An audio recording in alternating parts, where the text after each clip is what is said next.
Tiga. Bismillahirrahmanirrahim. Assalamualaikum warahmatullahi wabarakatuh. Kita masih melanjutkan pada pembahasan teori jaringan, yaitu pada teknik yang ketiga, Project Evaluation and Review Technique. Sebenarnya secara garis besar tidak berbeda jauh dengan CPM, ya.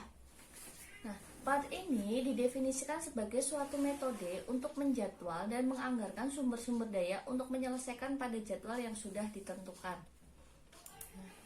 Nah, konsepnya hampir sama dengan CPM juga. Jadi di sini ada event. Kalau di sana aktivitas kejadian, di sini adalah event, yaitu suatu keadaan tertentu yang terjadi pada suatu saat tertentu, seperti itu. Nah, aktivitas ini adalah suatu pekerjaan yang diperlukan untuk menyelesaikan kejadian tertentu. Jadi ada event, ada aktivitas, seperti itu. Hampir sama dengan CPM nanti.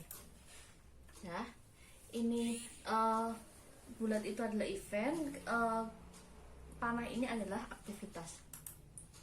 Nah, contohnya seperti ini.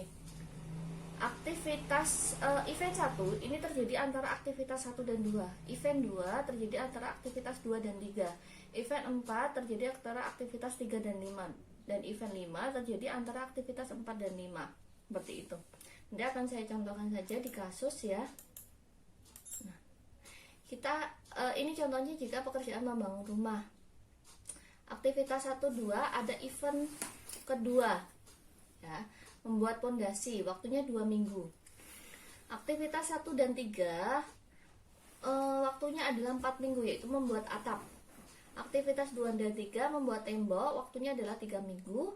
Aktivitas 2 dan 4 itu adalah meratakan tanah, waktunya adalah 5 minggu. Dan aktivitas 3, 4 itu adalah finishing, waktunya adalah 5 minggu.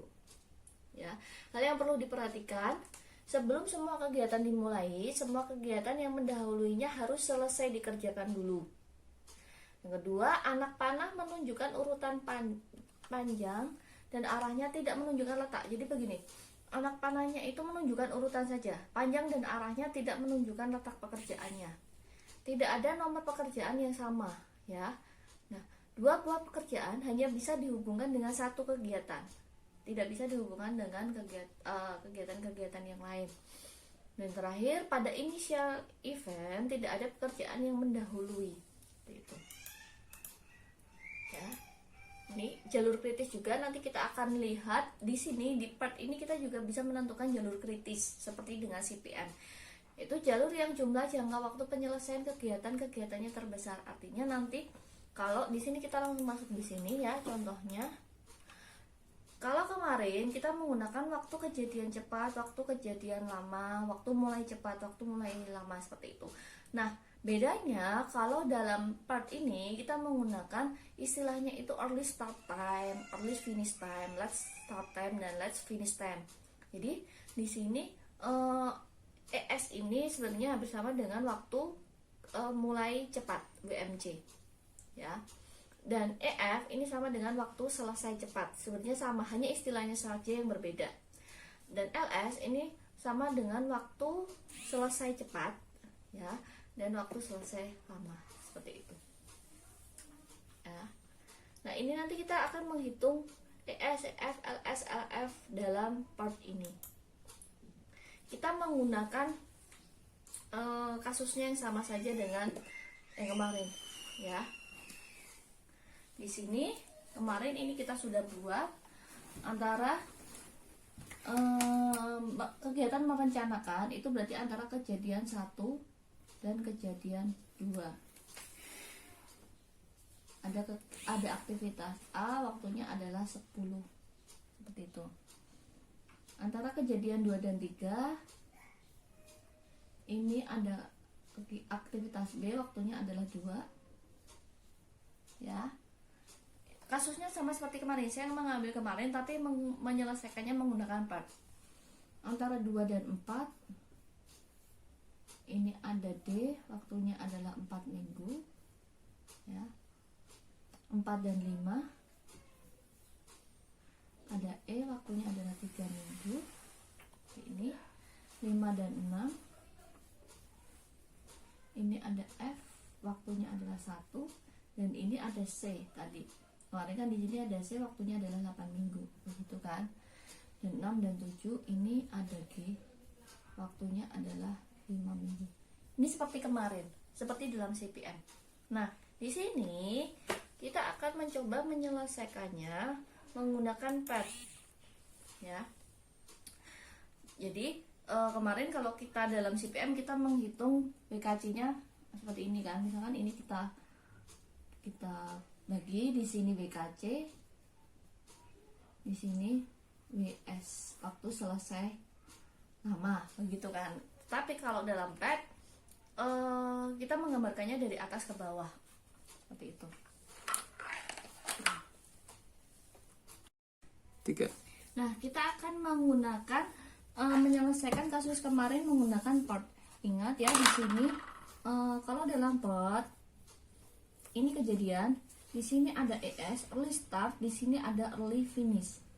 Di bawahnya itu last start dan last finish, ya. Kalau di CPM ini WKC, WKL, waktu kejadian cepat, waktu kejadian lama, waktu selesai cepat, waktu selesai lama, seperti itu. Nah, di sini kita akan mencoba menggambarkan kejadian A, kegiatan A waktunya adalah 10 minggu. Nah, jadi di sini adalah early startnya, di sini adalah early finishnya, ya. Setelah itu, setelah kejadian A itu ada 2 kejadian. B waktunya ada 2 minggu dan D waktunya ada 4 minggu, ya. Berarti ini early startnya, ini early startnya, ini early finish. Saya gambarkan dulu. Ini early start, di sini juga early finish pada kegiatan D. Setelah B itu ada kejadian C, waktunya adalah 8 minggu. Berarti ini adalah early start, ini early finish.